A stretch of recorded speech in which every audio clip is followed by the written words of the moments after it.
BJP Trinamool চায়নি, তাই অভয়া বিচার পায়। ছেলেপুলেরা জড়িয়ে আছে, নেতার ছেলে মেয়েরা জড়িয়ে আছে। আমাদের তিলোত্তমা যে বিচার পাচ্ছে না, এটা বিজেপি তৃণমূল চাইছে না বলে, দুটো দলই চাইছে না। কারণ এখানে তৃণমূলের বড় নেতার ছেলে মেয়েরা যেহেতু জড়িয়ে আছে, সেই জন্য তৃণমূল বিজেপিকে ম্যানেজ করে নিয়েছে। অভয় বিচার পাচ্ছে না, একদম সব সহজ কথা আমি বলছি।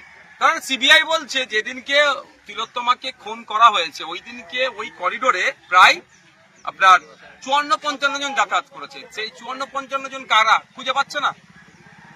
দিল্লির সিবিআই বলে খুঁজে পাচ্ছে না নাকি? তাহলে ও যারা সিসিটিভির ফুটেজটা পাবলিক করে দিক, পাবলিক করে বলুক যে এরা কারা একটু খুঁজে দাও, আমরা খুঁজে দেবো। আমার পাড়ার কেউ, আমার এলাকার কেউ যদি হয়, তাকে সিবিআই দপ্তরে আমার তার নাম ঠিকানা পৌঁছে দেবো। তা করছে না কেন? এখানে তৃণমূলের বড় নেতার দামাল ছেলে মেয়েগুলো ফেঁসে যেতে পারে, সেই জন্য মমতা ব্যানার্জি বিজেপি বা আরএসএস এর চিপকে ধরে এই বিষয়টাকে ধামাচাপা দিচ্ছে। আমরা অভয়ার বিচারের জন্য, তিলোত্তমার বিচারের জন্য আমরা সাধারণ মানুষকে বলবো, তিলোত্তমা খুন হয়েছে আমাদের জন্য, অর্থাৎ হসপিটালে যে নোংরামি হতো সেই নোংরামির বিরোধিতা করতে গিয়ে আমাদের সাথে রোগীদের সাথে নোংরামি করতো, জাল ঔষধ, এই ধরনের ওটি রুমে মচ্ছক, মহিলা যারা ওখানে থাকতো মানে মর্গে, সেই মহিলাদের সাথে নোংরামি করে ভিডিও বিক্রি করতো বাইরের মার্কেটে। এইগুলোর সব প্রতিবাদ করেছিল কে? আমাদের বাড়ির মেয়ে তিলোত্তমা। সেই জন্য তাকে আজকে খুন হতে হয়েছে। তাই আমাদের মন থেকে তিলোত্তমাকে ভুললে হবে না।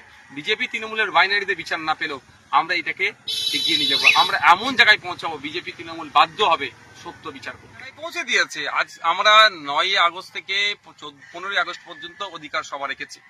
জাতীয় পতাকা উত্তোলন করে আমাদের প্রোগ্রাম সমাপ্ত হবে 15 আগস্ট। তা আমাদের দাবির মধ্যে এটাই, তিলোত্তমা, তামান্নার খুনিদের শাস্তি এবং সর্বস্তরের নারীদের সার্বিক নিরাপত্তা। আজকে নারী নিরাপত্তা কোথায়? আপনি দেখুন না, কসবার লোকালে যে তৃণমূলেরই টিএমসিপির নেতা দ্বারা ধর্ষণের শিকার হচ্ছে। তামান্নার মতো ফুটফুটে বাচ্চাকে আজকে টালিগঞ্জে খুন হতে হচ্ছে। হাসখালির বোনটার কথা ভুলে যাচ্ছি আমরা, নাবালিকাকে কি ধর্ষণ করেছিল, রাতারাতি তাকে দাহ করেছে। এগুলো আমরা বলছি না। এই অন্যায় তৃণমূলের আমলে বেড়ে যাচ্ছে, এগুলোকে আটকাতে